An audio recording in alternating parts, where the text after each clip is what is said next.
I made papadam chammandi. That is papadam chammandi. Okay.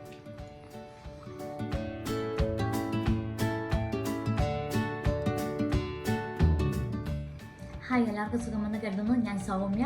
ഇന്ന് ഞാൻ ഇവിടെ ഉണ്ടാക്കാൻ പോകുന്നത് ഒരു സ്പെഷ്യൽ ചമ്മന്തിയാണ്. പപ്പടം ഉപയോഗിച്ചുള്ള ഒരു ചമ്മന്തിയാണ് ഇന്ന് ഞാൻ ഇവിടെ ഉണ്ടാക്കാൻ പോകുന്നത്.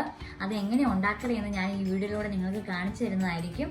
അതേപോലെ ഈ വീഡിയോ നിങ്ങൾ ആദ്യമായിട്ടാണ് കാണുന്നതെങ്കിൽ സബ്സ്ക്രൈബ് ചെയ്യണേ, ഷെയർ ചെയ്യുക, അതോടൊപ്പം ബെൽ ബട്ടൺ അമർത്തുന്നുണ്ടെങ്കിൽ എൻ്റെ വീഡിയോസിൻ്റെ എല്ലാ നോട്ടിഫിക്കേഷനും നിങ്ങൾക്ക് ലഭിക്കുന്നതായിരിക്കും. Thank you. പപ്പടം ചമ്മന്തി ഉണ്ടാക്കാൻ വേണ്ടിയിട്ട് എന്തൊക്കെ സാധനങ്ങൾ വേണ്ടതെന്ന് നോക്കാവേ. അതിന് വേണ്ടിയിട്ട് ഞാൻ അരമുറി തേങ്ങ എടുത്തിട്ടുണ്ട്. ഇത് ഞാൻ കൊത്തി വെച്ച തേങ്ങ ഫ്രീസറിൽ വെച്ചതാണ്. ആ തേങ്ങയുടെ തണുപ്പൊക്കെ നന്നായിട്ട് മാറിയ ശേഷം ജസ്റ്റ് ഒന്ന് അടിച്ച് വെച്ചേക്കുന്ന തേങ്ങയാണ്. പിന്നെ നമുക്ക് വേണ്ടത് മുളക് പൊടി വേണം. പിന്നെ പപ്പടം വറുത്തെടുത്തേക്കുന്നതാണ്. സവോളയാണ് ഞാൻ എടുത്തേക്കുന്നത്. സവോള ഇല്ലാന്നുണ്ടെങ്കിൽ കുഞ്ഞു ഉള്ളിയാണേലും മതി. ഞാൻ സവോള ഒരു അരമുറി സവോളയാണ് എടുത്തേക്കുന്നത്. പിന്നെ നമുക്ക് വേണ്ടത് ഉപ്പ്. ഇത്രയും സാധനങ്ങളാണ് നമുക്ക് വേണ്ടത്. ഇനി നമുക്ക് ചമ്മന്തി അരച്ചെടുക്കാൻ വേണ്ടിയിട്ട് നോക്കാം. അതിന് വേണ്ടിയിട്ട് ഞാൻ തേങ്ങ ആത്തി ഇടുവാണേ. ഇത് അരമുറി തേങ്ങയാണ്, അത് നമുക്ക് ഇട്ട് കൊടുക്കാം. ഇനി നമുക്ക് ഇതിലേക്ക് സവോള ഇട്ട് കൊടുക്കാവുന്നതാണ്.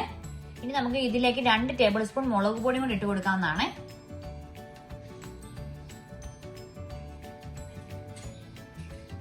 ഇനി നമുക്ക് ഇതിലേക്ക് കുറച്ച് ഉപ്പും കൂടെ ഇട്ട് കൊടുത്തിട്ട് ഒന്ന് നമുക്കൊന്ന് അടിച്ചെടുക്കാവേ. ഞാനിപ്പോൾ ഒരു കറക്ക് കറക്കിയായിരുന്നു. എന്നിട്ട് നമുക്ക് ജസ്റ്റ് ഒന്ന് എല്ലാം കൂടെ ഒന്ന് ഇളക്കി കൊടുത്തതിന് ശേഷം നമുക്ക് ഒന്നും കൂടി ഒന്ന് കറക്കിയെടുക്കാം.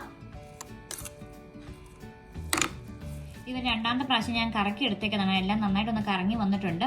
ഇനി ഈ സമയത്ത് നമുക്ക് ഉപ്പും മുളകും ഒന്ന് നോക്കിയ ശേഷം നമുക്ക് ആവശ്യത്തിന് ഉപ്പും മുളകും കൂടെ കൂടുതൽ വേണമെന്നുണ്ടെങ്കിൽ നമുക്ക് ചേർത്ത് കൊടുക്കാവുന്നതാണ്. ഇനി നമുക്ക് ഈ പപ്പടം കുറേശ്ശെ ഒന്ന് പൊടിച്ച് നമുക്ക് ഇതിൻ്റെ അകത്തേക്ക് ഇട്ട് കൊടുത്ത് ഒന്നും കൂടെ ഒന്ന് കറക്കിയെടുക്കണം. ഈ പപ്പടം ഞാൻ നന്നായിട്ടൊന്ന് പൊടിച്ചെടുക്കാൻ പോവാണേ.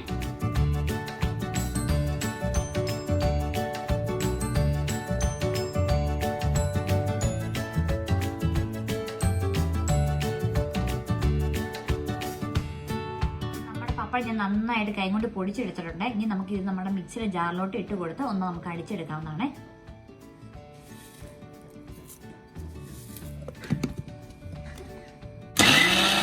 നമ്മുടെ ചമ്മന്തി ഇവിടെ റെഡി ആയിട്ടുണ്ട് കേട്ടോ. നല്ലൊരു ടേസ്റ്റ് ആണ്. എല്ലാവരും തീർച്ചയായിട്ടും ഇത് ട്രൈ ചെയ്ത് നോക്കണേ. നമ്മുടെ ചമ്മന്തി ഇവിടെ റെഡി ആയിട്ടുണ്ട്. കുറച്ച് ദിവസമായിട്ട് ഞങ്ങളുടെ വീട്ടിൽ ഒരു ഗാർഡനിൽ കുറച്ച് പണി നടക്കുന്നുണ്ട്. അപ്പോൾ അദ്ദേഹത്തിന് നമ്മുടെ കഞ്ഞിയും ചമ്മന്തി ഒന്ന് കൊടുത്തു നോക്കാം. ഈ ചമ്മന്തി ഇച്ചിരി എരിവുണ്ട്. അദ്ദേഹത്തിന് ഇഷ്ടപ്പെടുമോ എന്ന് എനിക്കറിയില്ല. എന്നാലും നമുക്കൊന്ന് കൊടുത്തു നോക്കാം. അദ്ദേഹത്തിന്റെ അഭിപ്രായം ഒന്ന് നമുക്ക് അറിയാലോ. ദിസ് ഈസ് കഞ്ഞി. Kanji? Yeah. Oh, it looks good in a way. This is I made papadam chammandi. That is papadam chammandi. Okay, so it goes with the rice? That's I made with the coconut. Coconut, yeah? Yeah, coconut and this papadam. I like it. And this is black beans, yes? Yeah, black beans, yeah. Yeah, they're good. So let's see how they taste like. Yeah. This mango pickle is a little bit spicy.